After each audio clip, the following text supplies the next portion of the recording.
Okay चलिए एक एक करके समझते हैं, मैं आपको एक एक आइडिया देता हूं।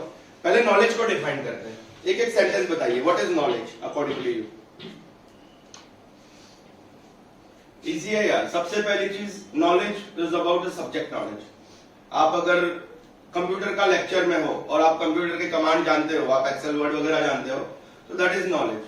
आप अगर हिस्ट्री का लेक्चर कर रहे हो या हिस्ट्री सब्जेक्ट पढ़ रहे हो, आपको पता है कि आज से 500 साल, 1000 साल, 2000 साल पहले का हमारा हिस्ट्री क्या था, वर्ल्ड हिस्ट्री क्या है, वगैरह वगैरह, दैट इज नॉलेज। अगर आपको पूछा जाए कि गैलीलियो के बारे में बताइए, है कोई किसी ने नाम सुना है? Who was Galileo? नाम सुना है? आइडिया दो।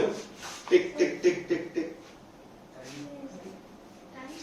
हाँ, घड़ी की जो सुई है ना, वो इन्वेंट किया था। और भी बहुत सारे इन्वेंशन है, लेकिन इज अ पॉपुलर फॉर है।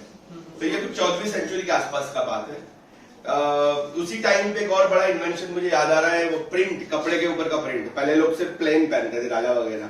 फिर वो टाइम, अच्छा ये छोटी छोटी चीजें हैं, लेकिन ये बहुत बड़ा काम कर गई बाद में।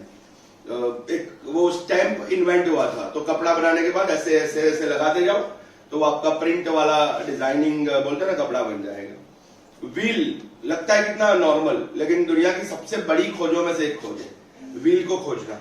व्हील ने आपको गति दिया, आपको स्पीड दिया, नॉट ओनली इन ट्रैवलिंग। बड़ी से बड़ी फैक्ट्रीज जो होती है वो आप देखिए, जो मशीन्स काम करते हैं, वो 2-3 व्हील होते हैं, वो एक दूसरे को सपोर्ट करते हैं, घूमते हैं हर जगह पे। पानी चलाने का सबमर्सिबल मोटर से लेकर हर चीज में आपको व्हील देखने मिलेगा। तो that was a big invention. So knowledge क्या है? सबसे पहले सब्जेक्ट नॉलेज। जो भी सब्जेक्ट आपका है उसके बारे में आप जानते हो, तो that is called knowledge. Point number 2 क्या है? Business knowledge. बिजनेस या आपका जो जॉब कर रहे हो उसका knowledge, that is also knowledge. आपने एक बिजनेस कर लिया, लेकिन आपका अगर आपको पता है यार ये बिजनेस में मुझे इतना इन्वेस्ट करना है, 20% प्रॉफिट के हिसाब से मुझे 10% मेरा कॉस्टिंग करना है, 2% टैक्स जाएगा, अल्टीमेटली बच के 8% आएगा, ये मेरा प्रॉफिट है, उसको मैनेज करना, तो that is also called knowledge. तीसरा पॉइंट क्या है? Creative narration. आप में से कोई अगर राइटर है, मान लो कोई पेंटिंग करता है या कोई राइटर है, कुछ लिखता है, तो डेफिनेटली ये क्रिएटिविटी के अंदर आता है। ये प्योर नॉलेज में डायरेक्ट नहीं जाएगा, लेकिन आपको लिखने के लिए आपको लैंग्वेज का नॉलेज होगा तो ही आप लिख पाओगे, नहीं तो कौन सी भाषा में लिखोगे। आपको वर्ड्स का नॉलेज होना चाहिए कि एग्जैक्टली में आपको सीजन का नॉलेज होना चाहिए। अगर आप कोई रोमांटिक पोएट्री लिख रहे हो, तो आपको पता होना चाहिए कि कौन सा मौसम जो है वो ज्यादा खुशनुमा होता है, कौन सा मौसम सैड होता है, बादल किसको बोलते हैं, पहाड़, पंछी, नदियां, बहार किसको बोलते हैं। तो ये सारी चीजें अगर पता है तो आप फिर पोएट्री जबरदस्त लिख सकते हो।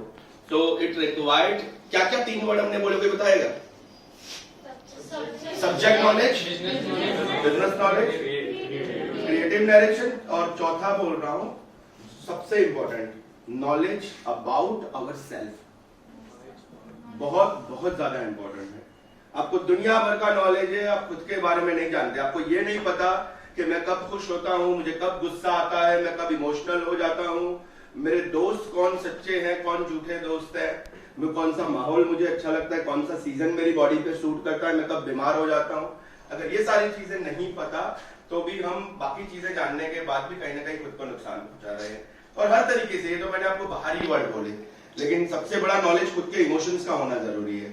कौन सी फीलिंग्स जो है वो आपको अट्रैक्ट करती है, सेल्फ कॉन्फिडेंट क्या चीज देती है, क्या चीज डिप्रेसिंग में आपको डाल देती है, ये सारी चीजें अगर आपको पता है तो आप खुद एक ऐसा, ये बोलते हैं ना, कई जगह बोलते हैं कि भाई आपका सबसे स्ट्रॉन्ग पॉइंट ये है कि आप अपने वीकनेस को जानते हो।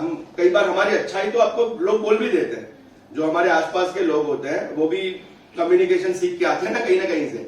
तो कम्युनिकेशन में हमारे जैसे लोग क्या बोलते हैं कि भाई तारीफ करो लोगों की, सबको अप्रिशिएट करो। तो अप्रिशिएशन तो आपको दोस्त वगैरह, माँ बाप वगैरह दे ही देते हैं, लेकिन बहुत कम लोग होते हैं जो ये बताते हैं कि हमारी वीकनेस क्या है। तो अगर आपको ये पता है कि मेरी वीकनेस क्या है, तो ये आपका सबसे बड़ा एसेट्स है, क्योंकि पता चलेगा तो आप इंप्रूवमेंट पे काम करना शुरू कर दोगे। कोई मान लो कि आपको ये बोलेगा कि यार तुम थोड़ा ना डिस्टेंस से बात करो क्योंकि आप ब्रश नहीं करते बराबर, तो सामने वाला अनकंफर्टेबल हो जाता है। ये नॉलेज होना चाहिए। तो अगर पता है तो नेक्स्ट टाइम से आप ध्यान रखोगे, हाँ यार मैं थोड़ा वैसे करूं, या तो फिर कल से मैं वो माउथ जेल या थोड़ा ज्यादा एक्स्ट्रा यूज करके आऊं। तो खुद की कमजोरी पता होना एक बड़ी बात है। तो ये हो क्या नॉलेज। चलिए अब आपसे थोड़ा और डिफरेंट जानने की कोशिश करता हूं, कोई और इसके बारे में बताएगा और क्या क्या हो सकता है नॉलेज में, ये तो कुछ पॉइंट थे जो मैंने क्विक लिख लिए थे जब अभी मैं आ रहा था। जी मैम, प्रैक्टिकल नॉलेज बड़ा जरूरी है। बिल्कुल सर, नॉलेज के एक लाइन में कह सकते हैं knowledge is information. Knowledge is information, हाँ एकदम सही है, बहुत बहुत परफेक्ट वर्ड आपने बोला। Knowledge is basically information. अब मैं आपको एक और सिनारियो बता रहा हूं कि आप मान लीजिए कि कोई एक बंदा है, हम किसी का एग्जाम्पल ले लेते हैं, तो मतलब एक एग्जाम्पल के तौर पे किसी को ले लेते हैं कि मान लीजिए पूजा को अपने एग्जाम्पल के तौर पे लेते हैं कि पूजा के पास सारा नॉलेज है, हमने जितनी भी बात करी, she is expert in subject knowledge, she know about her self, she know about all the emotions, उनके पास बिजनेस आइडियाज है, उनके पास जॉब रिलेटेड सारा काम पता है, उनको हर चीज पता है, क्रिएटिव है, सब कुछ है। लेकिन पूजा सुबह 11 बजे उठती है ना, उठती नहीं है, एग्जाम्पल 11 बजे उठती है, रात को 3 बजे सोती है, दूसरे को मुंह पे अपना मुंह खराब करती है, किसी को वादा देकर कभी टाइम पे पहुंचती नहीं है, पैसा उधार लेके वापस नहीं देती किसी को, बिजनेस के बारे में कुछ पता नहीं है, 100 रुपया कमाया नहीं और बाप का 10,000 रुपया डाल दिया, तो कोई काम का है नॉलेज? अगर ये सारी चीजें हैं तो, है ना, नॉलेज कोई काम का नहीं है। तो जैसे दीपक भाई ने बोला, नॉलेज है बहुत ज्यादा अच्छी बात है, लेकिन knowledge without discipline is zero, कोई काम के नहीं है। आपने दुनिया भर की चीजें भर ली, लेकिन बस भर के आप एक बार भी बैठ गए, आप यूजलेस हो, किसी के काम के नहीं हो। अब डिसिप्लिन में क्या क्या आता है, चलिए एक एक करके सोच के बताइए। What is discipline? अगर डिसिप्लिन वर्ड की मैं बात करूं तो क्या क्या आएगा उसमें? वेरी गुड मैडम, एक्सेलेंट, पहला ही पॉइंट मैंने यहाँ पे वो लिखा है, टाइम का पंक्चुअल रहना। और कोई बताएगा डिसिप्लिन? थोड़ा सोच के बताइए। ओके, हाँ हाँ, कुछ कोई जय आप कुछ बताना चाहेंगे? Behaviour sir. Behaviour, very good, behaviour is definitely connected with the discipline. जी सर, अपने वर्ड्स पे रहना, दैट इज कॉल्ड कमिटमेंट, है ना? हाँ बिल्कुल, it is written here, commitment is definitely there. Politeness रहना, बिल्कुल, it is a part of the behaviour and definitely polite रहना is also a part of the discipline. और कुछ सोचिए, और कुछ दिमाग में ध्यान दिलीप भाई। Body language is, yes we can definitely consider, although शायद डायरेक्टली हम कनेक्ट नहीं कर पा रहे, लेकिन वो डिसिप्लिन में बिल्कुल आता है। बॉडी लैंग्वेज पे से एक और वर्ड आपको ऐड करूं, अपने हेल्थ के बारे में डिसिप्लिन, है ना, वो भी बहुत जरूरी है। तो डिसिप्लिन को अगर थोड़ा डिफाइन करके बात करें तो सबसे पहले, जैसे मंजुला मैम ने बोला, टाइम मैनेजमेंट। जब भी हम डिसिप्लिन की बात करते हैं तो सबसे पहले टाइम मैनेजमेंट की बात आती है। मान लीजिए आप, जैसे मैंने एग्जांपल दिया, अगर आप सुबह लेट उठते हो, रात को लेट सोते हो, आपके खाने पीने का कोई ठिकाना नहीं है, आपका कोई टाइम मैनेजमेंट नहीं है, पढ़ाई में आप ठीक से नहीं आ रहे, मन क्या आए गए, तो ये सारी चीजें अगर आप करते हो तो आप दुनिया के नंबर 1 नॉलेज वाले बंदे हो, तो भी आप अपनी लाइफ में कभी सक्सेस नहीं हो सकते। You can never get success if you are not following time management. So number 1। Second चीज मैंने जो लिखी है, commitment. Commitment is definitely part of your discipline, your behaviour discipline. आप कहीं जा रहे हो किसी मीटिंग्स के लिए, सामने आपने बताया कि हाँ Tuesday morning 11 o'clock we are going to meet. अब वो बंदे ने बात 1 वीक पहले आपसे कंफर्म की, फिर वो मंडे को आपको फोन कर रहा है कि रिकन्फर्म के लिए, आप फोन नहीं उठा रहे, आप मैसेज रिप्लाई नहीं कर रहे, वो बंदा पहुंच गया, आप आराम से, आप पहुंच ही नहीं रहे, आप 11:15 को पहुंच रहे हो 11 बजे के बाद। वो पहली बार तो सामने बात हो जाएगी, मीटिंग फॉर्मेलिटी हो जाएगी, चाय कॉफी भी पी लोगे, लेकिन वहां से आपके बिजनेस सोर्स क्लोज हो गए, आपका नया जो लीड बोलते हैं वो बंद हो गया। क्योंकि हर कोई, इंक्लूड यू योरसेल्फ ऑल्सो, जब आप किसी के साथ बात करते हो ना, तो आप सीधा बिहेवियर ऑब्जर्व करते हो, सामने वाले बंदे का टाइम कमिटमेंट क्या है वो आप ऑब्जर्व करते हो। आप खुद भी नहीं चाहोगे कि आप किसी भी ऐसी कंपनी में काम करो जो आपको 10 बजे ऑफिस का बोले और रोज बोले 8:30 को आना पड़ेगा, 7 बजे सुबह आना पड़ेगा, रात को 6 बजे का बोला लेकिन रात के 11 बजे के पहले आप जा नहीं सकते। कहीं ना कहीं ये टाइम मैनेजमेंट को आप लैप्स कर रहे हो, चाहे वो इंडिविजुअल है या कोई कंपनी का कल्चर है। तो commitment is the second word. Third is your etiquettes. Etiquettes बड़ा छोटा वर्ड है, लेकिन अगर बात करने जाए तो बहुत ज्यादा है। आपके पर्सनल एटिक्यूट्स हो सकते हैं, ऑफिस एटिक्यूट्स है, बिजनेस एटिक्यूट्स है, अलग अलग आते हैं। फूड टेबल एटिक्यूट्स, जिसमें हाँ मतलब बताता हूँ। एटिक्यूट से मतलब है आपके हर चीज में एक रूल बुक होता है। मान लीजिए कि आपको खाना खाना है, तो खाना खाने के कुछ एटिक्यूट्स होते हैं कि आप जब खाना खाओगे तो पहले हाथ धोओगे, जब टेबल पे बैठोगे तो सामने वाला अनकंफर्टेबल ना फील हो वैसा आपका बॉडी पोर्शन होगा। अगर आपके पास नैपकिन है तो या तो आप इसको यहाँ पे फिट करोगे या यहाँ पे थाइस पे आप डालोगे। अगर कोई चीज ऐसी है जो चम्मच से खाने के लायक है तो आप सिर्फ चम्मच से खाओगे। आसपास में अगर आपको खांसी आ रही है तो आप इस तरह से खांसोगे कि दूसरे के ऊपर ना जाए, पानी अगर पियोगे तो अपना ग्लास अलग होगा। ये सारे छोटे छोटे एटिक्यूट्स हैं। तो इसी तरह से बिजनेस एटिक्यूट्स होते हैं, ऑफिस एटिक्यूट्स फॉर एग्जांपल। अगर आप किसी ऑफिस में काम कर रहे हो, हर ऑफिस में मान लो जेरोक्स मशीन एक है, सिंगल है, तो आपको पता होना चाहिए जब आप जाओ सामने कोई खड़ा है तो आप उसके पीछे वेट करो, जब तक वो काम खत्म करता है वहां तक वेट करो। मान लो आपके पीछे कोई वेट कर रहा है, फॉर एग्जांपल एटीएम का मैं इसमें एग्जांपल देता हूँ कि एटीएम में नॉर्मली हम जाते हैं तो एक बंदे को मैक्सिमम 2-3 मिनट होती है या 4 मिनट होती है, अपने स्टेटमेंट चेक किया ये वो। लेकिन कई लोग आप देखोगे कि 20-20 मिनट तक अंदर हटते नहीं है। तो पीछे वाला बेचारा लाइन लगा के खड़ा है और वो 3-4 बार पैसा निकालेगा, फिर कार्ड डालेगा, फिर दूसरे का कार्ड लेके आया वो डालेगा, तो बाहर वाला एकदम अनकंफर्टेबल फील करता है। This also comes under the etiquette category.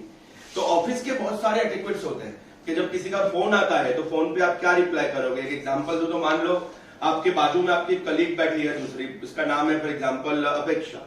आपको फोन आया कि hello good evening, can I talk with अपेक्षा। आपने फोन उठाया, वो है नहीं है, तो आपके पास बैड एटिक्वेट्स क्या बोलता है, आप बोलोगे why you are calling me, मैं मुझे कोई कॉल कर रहे हो, उसके टेबल पे कॉल करो ना, ये होगा। दूसरा क्या होगा, नहीं नहीं वो है नहीं, आएगी तो बता दिएंगे, ये हो गया।